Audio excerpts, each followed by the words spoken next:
ছিল, কথা বলতো। সে সময় হয়তো আমরা স্যারকে চা নিয়ে দিতাম, পানি নিয়ে দিতাম, বাসায় কাছাকাছি থাকতাম।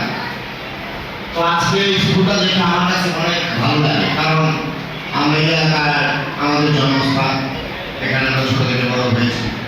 আমাদের পাশে প্রাইমারি স্কুল ছিল, সেই স্কুলটা ছিল কিনে এবং পিছিয়ে ছিল, একটা ডিভিশনাল সিস্টেম ছিল।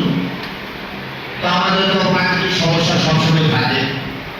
স্কুলের পাশে বাসা ছিল, তো যখন ঝড় হতো, ঝড় তুফানের সময় জানুয়ারিও ঘুরিয়ে দেখতাম স্কুলের বিদ্যালয়ে আসে না চলে গেছে। দেখতাম যে না, স্কুল কিছুটা ক্ষতিগ্রস্ত হয়েছে। তারপর আমরা স্কুলে যেতাম, ক্লাস করতাম, আসতাম। কিন্তু আমরা কোনো স্বপ্নে ভাবি যে মানিকনগর এলাকার মানুষ, মানিকনগর এলাকার সন্তানেরা এত ভালো শিক্ষকের সামনে ভালো একটি স্কুল পাবে। এর জন্য আমি আমার ব্যক্তিগতভাবে আমি আলহামদুলিল্লাহ এর জন্য বলি যে আজকে স্কুলে অনেক বাচ্চারা খেলা করছে, সে সুযোগ আমাদের ছিল না, মানিকনগর এগুলো ছিল না, কিছু ছিল না।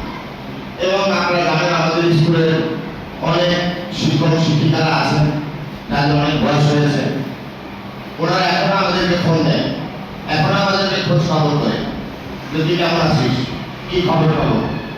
তো এই যে আমাদের সম্পর্কটা ছাত্র এবং শিক্ষকের, বাবা এবং সন্তানের মধ্যে সম্পর্ক। তো আমরা মনে করি যে আজকে এখানে যারা উপস্থিত আছেন, আমি মনে করি আমি কিছু শিক্ষকের কথা শুনলাম যে অনেকের চাকরি নিয়ে ঝামেলা হয়েছে, অনেক কিছু নিয়ে ঝামেলা হয়েছে, এগুলো নিয়ে কোনো হঠাৎ নির্দেশনা আমার সভাপতি সাহেব দিলেন। তবে আমি মনে করি সভাপতি সাহেবকে বলবো যে স্কুলের যে বেতনের বিষয়টা নিয়ে আলোচনা হয়েছে, এটা যেন একটু গুরুত্ব দেয়, বিদ্যায় আমার কাছে ভালো লাগে।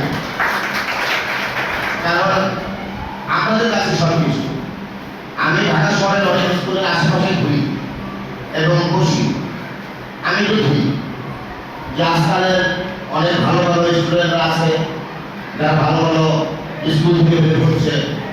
শুধু তাই না, কারণ বাংলাদেশে যারা সচিব মন্ত্রী বাংলাদেশের বিশিষ্ট জায়গায় বসে আছে, তারা তো ভাই গ্রাম থেকে এসেছে, তারা গ্রাম থেকে লেখাপড়া করে আজকে ঢাকা শহরে বাংলাদেশের বড় বড় জায়গাতে বসে আছে। ওনারা ওই হাইওয়ে দিয়ে পড়ালেখা করে এখানে এসেছে এবং ওনারা অনেক মানুষকে মানুষ করেছে, এটা আমি বিশ্বাস করি এবং জানি। এবং বাইরের যে পরিবেশটা, অন্য স্কুলের পরিবেশ আমি দেখেছি, এই টাইমের ছেলেরা বাইরে অনেক সিগারেট খাচ্ছে, আড্ডা দিচ্ছে, এগুলো চলাফেরা করছে। সেই হিসেবে আমাদের স্কুল আমি মনে করি পরিষ্কার আছে, ভালো আছে, বাইরে অভিভাবক আছে, অভিভাবক শিক্ষকরা আছে, সবাই আছে। আমার কাছে ভালো লাগে, আমি হাঁটি সব কিছুই দেখি, আমার চোখে ভালো লাগে সবসময়।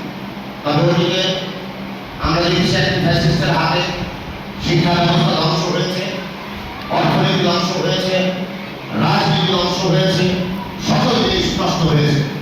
আমরা সেখান থেকে বের হয়ে এসেছি, এখন আমাদের আরেক নতুন সূর্য উঠেছে, আমরা সেই আলোয় আলোকিত হতে চাই।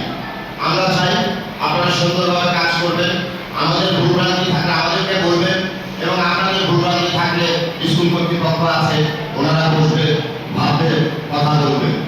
আমি এটাই মনে করি। সকলের প্রতি শ্রদ্ধা রেখে বিদায় নিচ্ছি, সকলকে ধন্যবাদ। আসসালামু আলাইকুম।